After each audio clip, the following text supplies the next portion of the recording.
Hello everyone, welcome back to my channel. Previous লেকচারগুলোতে আমি জেকে অ্যাটমিক মডেল এছাড়া রাদারফোর্ডের অ্যাটমিক মডেল নিয়ে আলোচনা করেছি। কোন কোন টপিকগুলো ইম্পর্টেন্ট, প্রত্যেকে কোশ্চেন আসে সেসব নিয়ে আলোচনা করেছি। তোমরা প্রিভিয়াস লেকচারগুলো দেখতে পারো।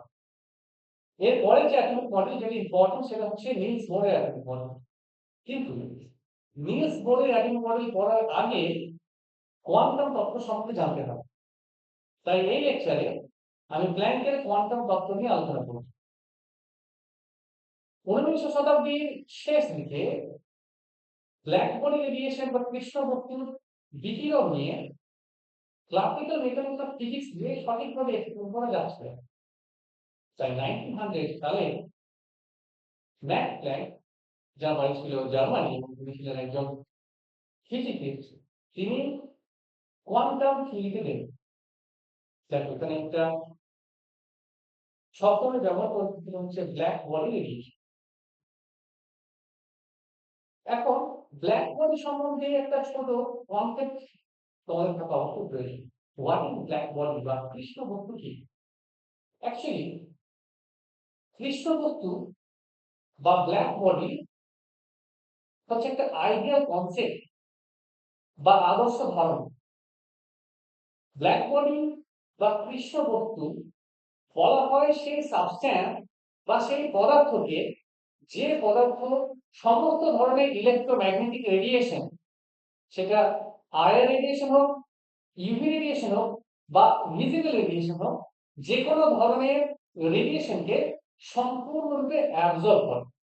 অর্থাৎ বলা হচ্ছে যদি কোনো সাবস্ট্যান্স, যেমন এখানে একটা সাবস্ট্যান্সের কথা আমি বলি, একে দেখাচ্ছি,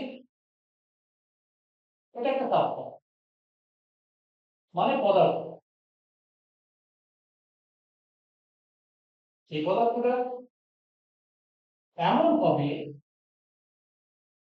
যদি কোনো ইলেকট্রোম্যাগনেটিক রেডিয়েশন, সাপোজ একটা ইলেকট্রোম্যাগনেটিক রেডিয়েশন আসছে আইআর, বা এখানে আসছে ইউভি, বা এখানে আসছে ভিজিবল রে, তাহলে এটা কমপ্লিটলি অ্যাবজর্ব করবে, 100% অ্যাবজর্ব করবে। এই যে রেডিয়েশন গুলোর উপর পড়ছে সেটা 100% অ্যাবজর্ব করবে। এখান থেকে কোন ধরনের ট্রান্সমিশন হবে না, ট্রান্সমিশন 0% হবে। এছাড়া কোন ধরনের রিফ্লেকশন হবে না, রিফ্লেকশনও 0% হবে। এটা একটা আইডিয়াল কনসেপ্ট বা আদর্শ ধারণা যে এরকম কোন সাবস্ট্যান্স যেখানে যে কোনো ধরনের ইলেকট্রোম্যাগনেটিক রেডিয়েশন আসুক না কেন, যে কোনো ধরনের ইলেকট্রোম্যাগনেটিক রেডিয়েশন পড়ুক না কেন, সেই সাবস্ট্যান্স থেকে কোনো ধরনের ট্রান্সমিশন বা কোনো ধরনের রিফ্লেকশন হবে না, কমপ্লিটলি অ্যাবজর্ব হবে, অর্থাৎ 100% অ্যাবজর্ব হবে। এই ধরনের সাবস্ট্যান্সকে বলা হচ্ছে ব্ল্যাক বডি।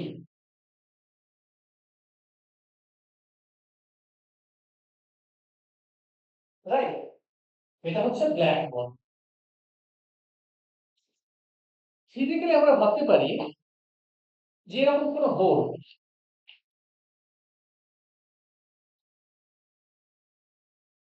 খুব ছোট হোল, ব্ল্যাক, যে হোল ব্ল্যাক, খুব ছোট হচ্ছে না যদিও, একটা ধারণা আমি এখান থেকে দিতে পারি।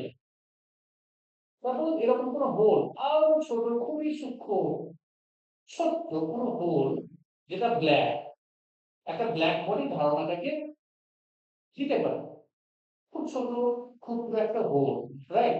এখানে তোমরা দেখতে পারো একটা হোল আছে, কিন্তু আরো ছোট হবে, আরো ছোট, সেটা একটা হোল, ক্ষুদ্র হোল বা স্মল ক্যাভিটি, সেটা একটা ব্ল্যাক বডি ধারণা দিতে পারে। এখন ব্ল্যাক বডি রেডিয়েশন কি? ব্ল্যাক বডি রেডিয়েশন হচ্ছে যখন একটা ব্ল্যাক বডিকে বা কৃষ্ণ বস্তুকে হিট করা হয়, তখন সেই কৃষ্ণ বস্তু থেকে বা ব্ল্যাক বডি থেকে সমস্ত ধরনের ইউভি রেডিয়েশন হোক বা আয়ার রেডিয়েশন হোক বা ভিজিবল রেডিয়েশন হোক, সমস্ত ধরনের ইলেকট্রোম্যাগনেটিক রেডিয়েশন এমিট করবে। আয়ার হোক, ইউভি হোক বা ভিজিবল হোক, যে কোনো ধরনের ইলেকট্রোম্যাগনেটিক রেডিয়েশন অর্থাৎ সব ধরনের ইলেকট্রোম্যাগনেটিক রেডিয়েশন কমপ্লিটলি রেডিয়েট করবে বা বেরিয়ে আসবে। এই ধরনের রেডিয়েশনকে বলা হয় ব্ল্যাক বডি রেডিয়েশন, যেহেতু সেই রেডিয়েশনটা হচ্ছে ব্ল্যাক বডি, রাইট? তাই এই হচ্ছে একটা ধারণা, what is black body and what is black body radiation. আমাদের চারপাশে যে সমস্ত সাবস্টেন্স আছে, সেই সাবস্টেন্স গুলোর মধ্যে একটা এক্সাম্পল আমি এরকম ভাবে দিতে পারি। সাপোজ একটা লোহার রডকে গরম করা হচ্ছে, সেই লোহার রডকে যদি গরম করা যায়, সাপোজ এটা একটা লোহার রড, এই লোহার রডকে তোমরা যদি গরম করো, হিট করো, তাহলে এটা প্রথমে ব্ল্যাক কালার হবে, কালো রং, তারপরে রেড, তারপরে অরেঞ্জ, তারপরে ইয়েলো, তারপরে হোয়াইট। অর্থাৎ প্রথমে কালো, তারপরে লাল, তারপরে অরেঞ্জ বা কমলা, তারপরে ইয়েলো বা হলুদ, তারপরে হোয়াইট। এই ধরনের কালার চেঞ্জ তোমরা দেখতে পারো। এই যে কালার চেঞ্জ অর্থাৎ ডিফারেন্ট টাইপের রেডিয়েশন হচ্ছে যখন একটা লোহাকে হিট করা হচ্ছে। এটা একটা ধারণা দেওয়া দিতে পারে, এটা একটা ধারণা তোমরা পেতে পারো যে কিরকম ভাবে ব্ল্যাক বডি থেকে রেডিয়েশন হয়। এরকমই এক্সাম্পল, অর্থাৎ লোহার রডকে যখন গরম করা হচ্ছে, যে ডিফারেন্ট কাইন্ডের ডিফারেন্ট রকমের লাইট এখান থেকে বেরিয়ে আসছে ব্ল্যাক বডি থেকে, এরকম ভাবে লাইট এমিট হয় বা different kind of electromagnetic radiation emit হয় ডিফারেন্ট টেম্পারেচারে। এইটা একটা ব্ল্যাক বডি রেডিয়েশনের এক্সাম্পল হিসাবে ভাবা যেতে পারে, রাইট? তাহলে ব্ল্যাক বডির এই যে রেডিয়েশন, সেটা নির্ভর করে কিসের উপর? ব্ল্যাক বডির এই যে রেডিয়েশন, সেটা নির্ভর করে তাপমাত্রার উপর। কোন সাবস্টেন্স দিয়ে ব্ল্যাক বডিটা তৈরি তার উপর কিন্তু ডিপেন্ড করে না, ডিপেন্ড করে কোন তাপমাত্রায় ব্ল্যাক বডিটাকে হিট করা হচ্ছে। যদি তাপমাত্রা বাড়ানো যায় তাহলে রেডিয়েশন বেশি হয়, যদি তাপমাত্রা কমানো যায় তাহলে রেডিয়েশন কমে যায়। যেরকম কম তাপমাত্রায় ইনফ্রারেড রেডিয়েশন হয়, কিন্তু মাঝারি তাপমাত্রায় লাল আলো বেরোয়।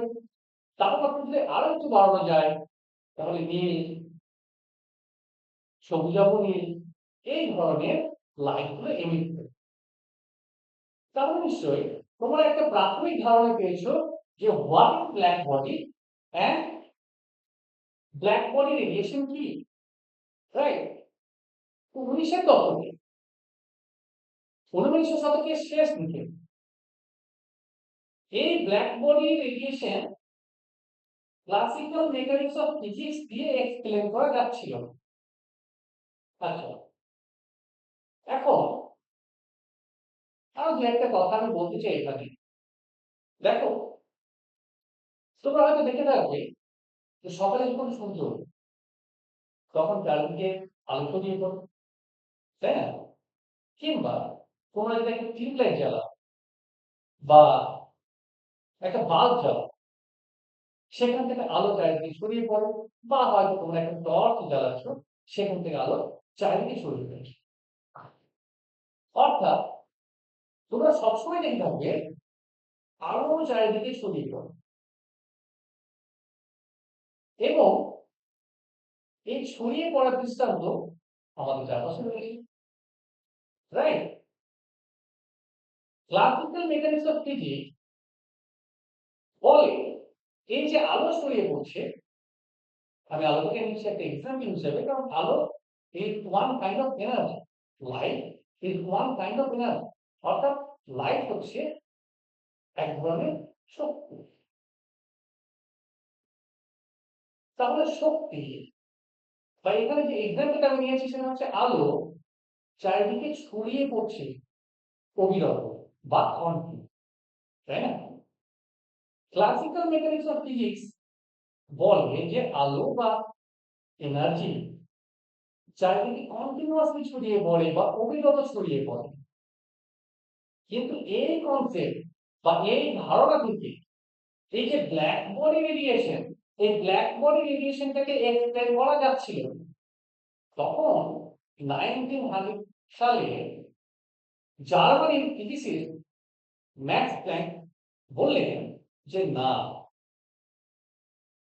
এনার্জি বা আলো, এখানে যেটা আমি এক্সাম্পল নিয়েছি আলো, কখনোই কন্টিনিউয়াসলি বা অবিরত চারিদিকে ছড়িয়ে পড়ে না। তাহলে কি হয় সে আমরা দেখি। ম্যাক্স প্ল্যাঙ্ক বললেন যে এনার্জি বা আলো অবিরত বা কন্টিনিউয়াসলি ছড়িয়ে পড়ে না, বরঞ্চ বিচ্ছিন্ন আকারে ছড়িয়ে পড়ে বা ডিসক্রিট ম্যানারে ছড়িয়ে পড়ে, এবং অ্যাবজর্পশন হয় বিচ্ছিন্ন আকারে বা ডিসক্রিট ম্যানারে। অর্থাৎ উনি বললেন একটা সোর্স থেকে, এটা যদি একটা সোর্স হয়, এটা যদি একটা এনার্জি সোর্স হয় এবং সেখান থেকে এনার্জি যদি বেরিয়ে আসে, সেই এনার্জি যদি চারদিকে ছড়িয়ে পড়ে এরকম ভাবে, এনার্জি গুলো চারদিকে ছড়িয়ে পড়বে ছোট ছোট ছোট ছোট প্যাকেটের মতো, এরকম ভাবে এক একটা এনার্জি বা রেডিয়েশন, এখানে যেটা আমি আলো বলছি, অসংখ্য ছোট ছোট ক্ষুদ্র ক্ষুদ্র প্যাকেট দিয়ে তৈরি, এরকম ভাবে।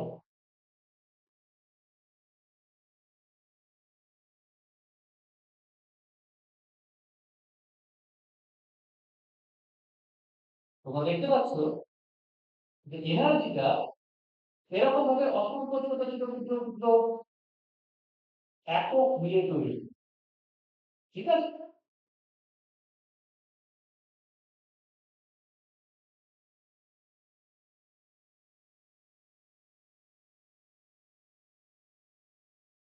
অর্থাৎ ভাবা যেতে পারে এরকম ভাবে, যখন একটা ঘর তৈরি করা হয় তখন এক একটা ঘর বা একটা বাড়ি তৈরি হয় ছোট ছোট ছোট ছোট ইট গেঁথে গেঁথে একটা বড় ঘর তৈরি হয় বা একটা বড় বাড়ি তৈরি হয়। বা যদি ভাবা যায় একটা সিঁড়ি কিরকম ভাবে তৈরি হয়, একটা সিঁড়ি তৈরি হয় এক একটা step, step by step step by step join করে করে, স্টেপ গুলোকে জয়েন করে করে একটা বড় সিঁড়ি তৈরি হয়। একই রকম ভাবে ম্যাক্স প্ল্যাঙ্ক বললেন যে একটা এনার্জি বা এখানে লাইট অসংখ্য ক্ষুদ্র ক্ষুদ্র একক দিয়ে গঠিত। এই যে ক্ষুদ্র ক্ষুদ্র একক, এই ক্ষুদ্র ক্ষুদ্র এককগুলোকে উনি বললেন কোয়ান্টাম, এগুলোর নাম উনি বললেন কোয়ান্টাম। এবং সেই এনার্জিটা যদি লাইট এনার্জি হয় তখন কোয়ান্টামকে উনি বললেন ফোটন।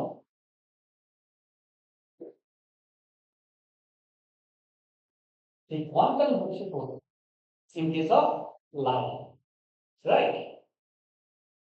তাহলে অ্যাকর্ডিং টু ম্যাক্স প্ল্যাঙ্ক একটা হোল রেডিয়েশন বা একটা হোল এনার্জি অসংখ্য ছোট ছোট ক্ষুদ্র ক্ষুদ্র একক দিয়ে গঠিত বা ইউনিট দিয়ে গঠিত। সেই ছোট ছোট বা ক্ষুদ্র ক্ষুদ্র একক বা ইউনিট গুলোকে বলা হয় কোয়ান্টাম। এবং যখন একটা সোর্স থেকে এনার্জি ছড়িয়ে পড়ে তখন এই ছোট ছোট ক্ষুদ্র ক্ষুদ্র এককগুলো বা কোয়ান্টাম গুলো ছড়িয়ে পড়ে এবং যখন কোন সাবস্টেন্সের উপরে কোন পদার্থের উপরে এনার্জি এসে পড়ে তখন সাপোজ এই সাবস্টেন্সের উপরে এনার্জিতে এসে পড়েছে তখন এই ছোট ছোট প্যাকেট গুলো বা কোয়ান্টাম গুলো ওয়ান বাই ওয়ান অ্যাবজর্ব হয় ওয়ান বাই ওয়ান অ্যাবজর্ব হয় অর্থাৎ ডিসক্রিট ম্যানারে অ্যাবজর্ব হয় বা বিচ্ছিন্নভাবে অ্যাবজর্ব হয় বা শোষিত হয় নিরবিচ্ছিন্নভাবে নয় এমনিতে হচ্ছে ডিসক্রিট ম্যানারে বা বেরিয়ে আসছে বিচ্ছিন্নভাবে এবং অ্যাবজর্ব হচ্ছে বিচ্ছিন্নভাবে ঠিক আছে এটাই ম্যাক্স প্ল্যাঙ্ক তার থিওরিতে বলল অর্থাৎ একটা গোটা এনার্জি বা হোল অফ দ্য এনার্জি সেখানে যদি n সংখ্যক কোয়ান্টাম থাকে এই যে এক একটা ইউনিট এক একটা ইউনিটের কথা উনি বললেন দিস আর কোয়ান্টাম তাহলে n সংখ্যক যদি কোয়ান্টাম থাকে তাহলে গোটা এনার্জি বা গোটা রেডিয়েশনের টোটাল এনার্জি কত হবে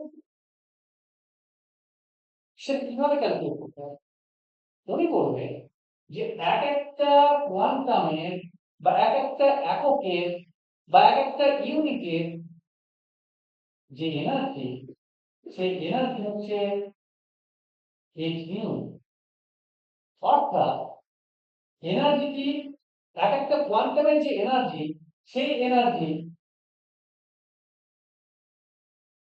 হোল অফ দ্য এনার্জির ফ্রিকোয়েন্সির সঙ্গে সমানুপাতিক অর্থাৎ E is equal to h nu যেখানে h হচ্ছে প্ল্যাঙ্কস কনস্ট্যান্ট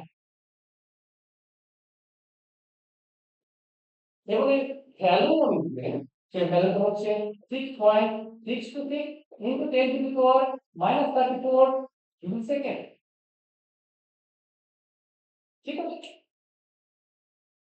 অর্থাৎ ম্যাক্স প্ল্যাঙ্ক বললেন একটি energy whole of the energy অসংখ্য ছোট ছোট ক্ষুদ্র ক্ষুদ্র একক দিয়ে গঠিত সে এককগুলোর নাম হলো কোয়ান্টাম এক একটি কোয়ান্টামের এনার্জি হচ্ছে h nu এবং যদি সেই এনার্জিতে বা হোল রেডিয়েশনে বা সমস্ত এনার্জিতে যদি n সংখ্যক কোয়ান্টাম থাকে তাহলে যেহেতু প্রত্যেকটা কোয়ান্টামের এনার্জি হচ্ছে h nu তাহলে টোটাল একটি শক্তির বা একটা রেডিয়েশনের টোটাল শক্তি বা total energy is equal to n into h nu ঠিক আছে অর্থাৎ যেমন একটি কোয়ান্টামের এনার্জি ক্যালকুলেট করা সম্ভব ঠিক একই রকম ভাবে গোটা রেডিয়েশনের এনার্জিও ক্যালকুলেট করা সম্ভব ওইটা থিওরিতে বলে এবং সেটা হচ্ছে E is equal to mh nu যদি একটি রেডিয়েশনে কেবলমাত্র একটি কোয়ান্টাম থাকে তাহলে সেই রেডিয়েশনের এনার্জি হবে E is equal to 1 h nu অর্থাৎ n এখানে এক যদি সেখানে দুটি কোয়ান্টাম থাকে তাহলে টোটাল এনার্জি হবে E is equal to 2 h nu যদি n is equal to 3 হয় তাহলে এনার্জি হবে 3 h nu একই রকম ভাবে n is equal to যদি 10 হয় তাহলে E is equal to হবে 10 h nu এইগুলোকে আমরা এরকম ভাবে ডিফাইন করতে পারি E1 যখন n is equal to 1 E2 যখন n is equal to 2 E3 যখন n is equal to 3 and E10 যখন n is equal to 10 right এরকম ভাবে একটি কোয়ান্টামের এনার্জিকে উনি স্পেসিফাই করলেন এবং একটি হোল রেডিয়েশনের এনার্জিকে কি রকম ভাবে ক্যালকুলেট করা যায় সেই কথা উনি বলেন। অর্থাৎ ম্যাক্স প্ল্যাঙ্ক তার কোয়ান্টাম থিওরিতে এনার্জিকে কোয়ান্টাইজ করলেন বা এনার্জির একটি নির্দিষ্ট এককের কথা বললেন। এটাকেই বলা হয় কোয়ান্টাইজেশন অফ এনার্জি। অর্থাৎ ম্যাক্স প্ল্যাঙ্ক তার থিওরিতে এনার্জির স্পেসিফিক এককের কথা বললেন এবং সেই স্পেসিফিক এককের নির্দিষ্ট ভ্যালু বললেন এবং এনার্জিকে একটা রেডিয়েশন এনার্জিকে কিরকম ভাবে ক্যালকুলেট করা যায় সেটাও উনি বললেন। উনি বললেন যে এনার্জির এমিশন কোন সোর্স থেকে, অর্থাৎ কোন সোর্স থেকে, কোন উৎস থেকে এনার্জি যখন বেরিয়ে আসে বা শক্তি যখন বেরিয়ে আসে সেটা বিচ্ছিন্ন হবে না, সেটা প্যাকেট আকারে বেরিয়ে আসে, রাইট? এবং যখন কোনো সারফেসে বা কোনো তলে এনার্জি এসে পড়ে, শক্তি এসে পড়ে সেই সারফেসে, যখন সেটা অ্যাবজর্ব হয় বা শোষণ হয় সেটাও ওয়ান বাই ওয়ান ডিসক্রিট ম্যানারে হয়, রাইট? এই হচ্ছে ম্যাক্স প্ল্যাঙ্কের ফর্মুলা। এখন ম্যাক্স প্ল্যাঙ্কের এই যে কোয়ান্টাম থিওরি, ম্যাক্স প্ল্যাঙ্কের কোয়ান্টাম থিওরি থেকে পরবর্তীকালে অ্যালবার্ট আইনস্টাইন এই কনসেপ্টের উপর ভিত্তি করে তার ফটো ইলেকট্রিক ইফেক্ট এক্সপ্লেন করতে পেরেছে। মিনস ম্যাক্স প্ল্যাঙ্কের এই কোয়ান্টাম থিওরির উপর ভিত্তি করে তার অ্যাটমিক মডেল দিয়েছিল। অ্যাটমিক স্পেকট্রা সঠিকভাবে ব্যাখ্যা করা সম্ভব হয়েছিল ম্যাক্স প্ল্যাঙ্কের এই কোয়ান্টাম থিওরি। অর্থাৎ ম্যাক্স প্ল্যাঙ্কের এই কোয়ান্টাম থিওরি পরবর্তীতে খুবই ইম্পর্টেন্ট একটি থিওরি হিসেবে পরিগণিত হয়েছিল এবং কোয়ান্টাম মেকানিক্সের ভিত্তিপ্রস্তর স্থাপিত হয়েছিল ম্যাক্সের কোয়ান্টাম থিওরিতে। এবং পরবর্তীতে দেখা গেছিল যে আর্নস্ট শ্রোডিঞ্জার এছাড়া ওয়ার্নার হাইজেনবার্গ ম্যাক্স প্ল্যাঙ্কের এই তত্ত্বকে অনেক বেশি প্রসারিত করেছিলেন এবং কোয়ান্টাম মেকানিক্সে তাদের অবদান রেখেছে। অর্থাৎ ম্যাক্স প্ল্যাঙ্কের এই কোয়ান্টাম থিওরির প্রচুর অ্যাডভান্টেজ রয়েছে, কিন্তু এর কিছু নির্দিষ্টতা আছে। ম্যাক্স প্ল্যাঙ্কের কোয়ান্টাম থিওরিতে কখনোই অ্যাটমিক স্ট্রাকচার এক্সপ্লেন করা সম্ভব হয়নি, ইলেকট্রনের বিহেভিয়ার সম্বন্ধেও এক্সপ্লেন করা সম্ভব হয়। ম্যাক্স প্ল্যাঙ্কের কোয়ান্টাম থিওরি শুধুমাত্র ব্ল্যাক বডি রেডিয়েশনের এক্সপ্লেনেশন দেওয়ার ক্ষেত্রে খুবই উপযোগী হয়েছিল এবং পরবর্তীকালে কোয়ান্টাম মেকানিক্সের ভিত্তিপ্রস্তর অবশ্যই এটা স্থাপিত করেছে। তোমাদের ক্লাস 11 এর অ্যাটমিক স্ট্রাকচার চ্যাপ্টারে এই থিওরিটা রয়েছে এবং এটা খুব ইম্পর্টেন্ট একটি পয়েন্ট। এখান থেকে কিছু নিউমেরিক্যাল প্রবলেম আসে এবং নিট জয়েন্ট এন্ট্রান্সের এক্সামে এখান থেকে প্রচুর নিউমেরিক্যাল প্রবলেম দেখা যায়। এই থিওরি থেকে যে পয়েন্টগুলো খুবই ইম্পর্টেন্ট সেগুলো হচ্ছে এই ইকুয়েশনটি, অর্থাৎ E h nu, যেখানে একটি কোয়ান্টামের এনার্জিটাকে ক্যালকুলেট করা সম্ভব। এছাড়া E nhν, যেখানে হোল অফ দ্য এনার্জি, অর্থাৎ হোল অফ দ্য রেডিয়েশনের এনার্জি ক্যালকুলেট করা সম্ভব। এছাড়া তোমরা এই ইকুয়েশনটা মনে রাখবে v/λ, যেখানে c হচ্ছে ভেলোসিটি অফ লাইট, ল্যাম্বডা হচ্ছে wavelength of the radiation and energy E a v/λ। এই চারটে ইকুয়েশন তোমরা যদি মনে রাখো তাহলে এই ইকুয়েশন থেকে যে কোনো ধরনের নিউমেরিক্যাল প্রবলেম এলে তোমরা পারো। আর এই ভ্যালুটা তোমরা মনে রাখবে 6.626 × 10⁻³ জুল সেকেন্ড। এটা হচ্ছে প্ল্যাঙ্কসের যে কনস্ট্যান্ট, সেই কনস্ট্যান্টের ভ্যালু। এটা খুব ইম্পর্টেন্ট। আশা করছি ম্যাথসের কোয়ান্টাম তত্ত্বটি তোমরা ভালো করে বুঝেছো এবং তোমাদের খুব ভালো লেগেছে, খুব সহজ লেগেছে। যদি তোমাদের কোনো ধরনের কোশ্চেন থাকে অবশ্যই তোমরা কমেন্ট বক্সে জানাও এবং তোমরা যদি এই লেকচারে পিডিএফ নোট চাও, ডেসক্রিপশন বক্সে লিংক দেওয়া রয়েছে গুগল ড্রাইভে। আমার গুগল ড্রাইভ সবার জন্য ওপেন করা রয়েছে। তোমরা সেখানে গিয়ে লিংকটি ক্লিক করো এবং গুগল ড্রাইভে গিয়ে সেখান থেকে পিডিএফ নোট ডাউনলোড করে নাও।